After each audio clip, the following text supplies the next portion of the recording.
Hello guys, কেমন আছেন সবাই? আশা করি অনেক ভালো আছেন। গতকালকে আমি আমার ছেলেকে নিয়ে আমার আন্টির বাসায় আসছিলাম।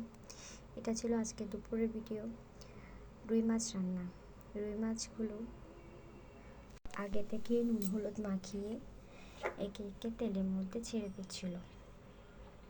তারপর এই পিঠ পিঠ ভালো করে লাল লাল করে ভেজে তুলে নিচ্ছিল আমার আন্টি।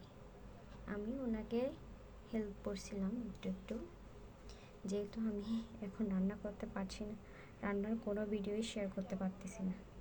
কড়াইতে পেঁয়াজ দিয়ে দিল, তারপর এগুলো ভালো করে ব্রাউন কালার শেপ নিয়ে দিল।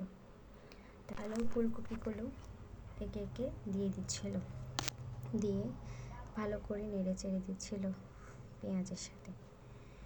তারপর মশলা আগে থেকে ম্যারিনেট করে রাখছিল, ওইখানে আদা বাটা, রসুন বাটা, তারপর হলুদ গুঁড়ো, মরিচের গুঁড়ো সবই ছিল। এগুলো আগে থেকে ম্যারিনেট করে রেখে দিয়েছিল।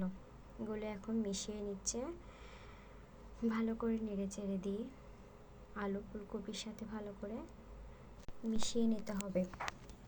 ভালো করে মেশানোর পর কয়েকটা ছেঁড়া টমেটো এখানে অ্যাড করে দিল।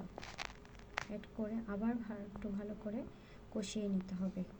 কষানো হয়ে গেলে পরিমাণ মতো পানি দিয়ে দিতে হবে। পানি দিয়ে ফুটিয়ে নিতে হবে। ভালো করে ফোটানোর পর ভেজে রাখা মাছগুলো একে একে দিয়ে দিতে হবে। দেওয়ার পর একটু নেড়ে চেড়ে দিতে হবে ঝোলের সাথে। তারপর শেষ পাতা কুচি দিয়ে আর একটু ফুটিয়ে তরকারিটা নামিয়ে নেবে।